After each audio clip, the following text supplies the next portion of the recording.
किसी नगर में एक राजा रहता था। उस नगर में जब कोई सन्यासी आता तो राजा उसे बुलाकर पूछता कि भगवान, गृहस्थ बड़ा है या सन्यास। अनेक साधु अनेक प्रकार से उत्तर देते। कई सन्यासी को बड़ा बताते, पर यदि वे अपना कथन सिद्ध न कर पाते तो राजा उन्हें गृहस्थ बनने की आज्ञा देता। जो गृहस्थ को उत्तम बताते उन्हें भी यही आज्ञा मिलती।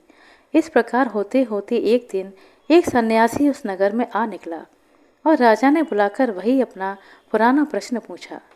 सन्यासी ने उत्तर दिया, राजन, सच पूछिए तो कोई आश्रम बड़ा नहीं है, किंतु जो अपने नियत आश्रम को कठोर कर्तव्य धर्म की तरह पालता है वही बड़ा होता है। राजा ने कहा, तो आप अपने कथन की सत्यता प्रमाणित कीजिए। सन्यासी ने राजा की यह बात स्वीकार कर ली और उसे साथ लेकर दूर देश की यात्रा को चल दिया। घूमते घूमते वे दोनों एक दूसरे बड़े राजा के नगर में पहुंचे। उस दिन वहां की राजकन्या का स्वयंवर था। उत्सव की बड़ी भारी धूम थी। कौतुक देखने के लिए वेश बदले हुए राजा और सन्यासी भी वहीं खड़े हो गए। जिस राजकन्या का स्वयंवर था वह अत्यंत रूपवती थी और उसके पिता के कोई अन्य संतान न होने के कारण उस राजा के बाद संपूर्ण राज्य भी उसके दामाद को ही मिलने वाला था। राजकन्या सौंदर्य को चाहने वाली थी, इसीलिए उसकी इच्छा थी कि मेरा पति अतुल सौंदर्यवान हो। हजारों प्रतिष्ठित व्यक्ति और देश विदेश की राजकुमार इस स्वयंवर में जमा हुए थे। राजकन्या उस सभा मंडली में अपनी सहेली के साथ घूमने लगी। अनेक राजा पुत्रों तथा अन्य लोगों को उसने देखा, लेकिन उसे कोई पसंद न आया। वे राजकुमार जो बड़ी आशा से आए थे, बिल्कुल हताश हो गए। अंत में ऐसा जान पड़ने लगा कि मानो अब यह स्वयंवर बिना किसी निर्णय के अधूरा ही समाप्त हो जाएगा। इसी समय एक सन्यासी वहां आया। सूर्य के समान उज्जवल कांति उनके मुख पर दमक रही थी। उसे देखते ही राजकन्या ने उसके गले में माला डाल दी, परंतु सन्यासी ने तत्क्षण ही वह माला गले से निकालकर फेंक दी और कहा, हे राजकन्या, क्या तू नहीं देख रही कि मैं सन्यासी हूँ? मुझे विवाह करके क्या करना है? यह सुनकर राजकन्या के पिता ने समझा कि यह सन्यासी भिखारी होने के कारण विवाह करने से डर रहा है। इसीलिए उसने सन्यासी से कहा, मेरी कन्या के साथ ही आधे राज्य के स्वामी तो आप अभी हो जाएंगे और उसके बाद संपूर्ण राज्य आपको ही मिलना है।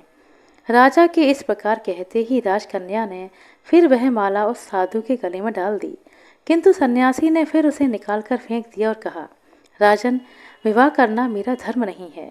ऐसा कहकर वह तत्काल वहां से चला गया। परंतु उसे देखकर राजकन्या अत्यंत मोहित हो गई थी। वह बोली, विवाह करूंगी तो उसी से करूंगी, नहीं तो मर जाऊंगी। ऐसा कहकर वह उसके पीछे चलने लगी। हमारे राजा साहब और सन्यासी यह सब हाल वहां खड़े होकर देख रहे थे। सन्यासी ने राजा से कहा, राजन, आओ हम दोनों भी इनके पीछे चलकर देखते हैं कि क्या परिणाम होता है। राजा तैयार हो गया और वे उन दोनों के पीछे थोड़े अंतर पर चलने लगे। चलते चलते वह सन्यासी बहुत दूर एक घोर घने जंगल में पहुंचा। उसके पीछे राजकन्या भी उसी जंगल में पहुंची। आगे चलकर वह सन्यासी बिल्कुल अदृश्य हो गया। बेचारी राजकन्या बहुत दुखी हुई और घोर जंगल में भयभीत होकर रोने लगी। इतने में राजा और सन्यासी दोनों उसके पास पहुंचे और उससे बोले, राजकन्या, डरो मत। इस जंगल में तेरी रक्षा करके हम तेरे पिता के पास तुझे कुशलतापूर्वक पहुंचा देंगे, परंतु अब अंधेरा होने लगा है, इसीलिए पीछे लौटना भी ठीक नहीं। यहाँ पास ही एक बड़ा वृक्ष है, इसके नीचे रात काट कर प्रातःकाल हम लोग चलेंगे।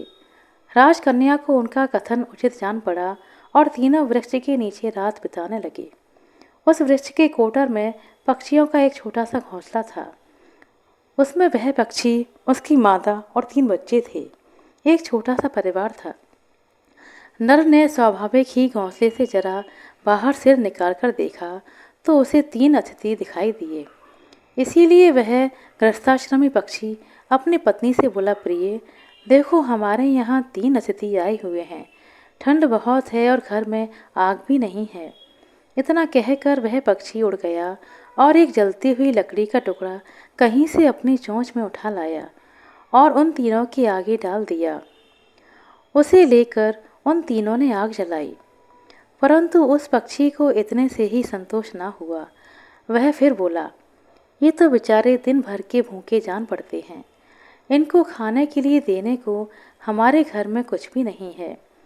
प्रिय, हम गृहस्थाश्रमी हैं और भूखे अतिथि को विमुख करना यह हमारा धर्म नहीं है। हमारे पास जो कुछ भी है इन्हें दे देना चाहिए। मेरे पास तो सिर्फ मेरी देह है, यही मैं इनको अर्पण करता हूँ। इतना कहकर वह पक्षी जलती हुई आग में कूद पड़ा। यह देखकर उसकी स्त्री विचार करने लगी कि इस छोटे से पक्षी को खाकर इन तीनों को तृप्ति कैसे प्राप्त होगी। अपने पति का अनुसरण करके इनकी तृप्ति करना मेरा कर्तव्य है। यह सोचकर वह भी आग में कूद पड़ी।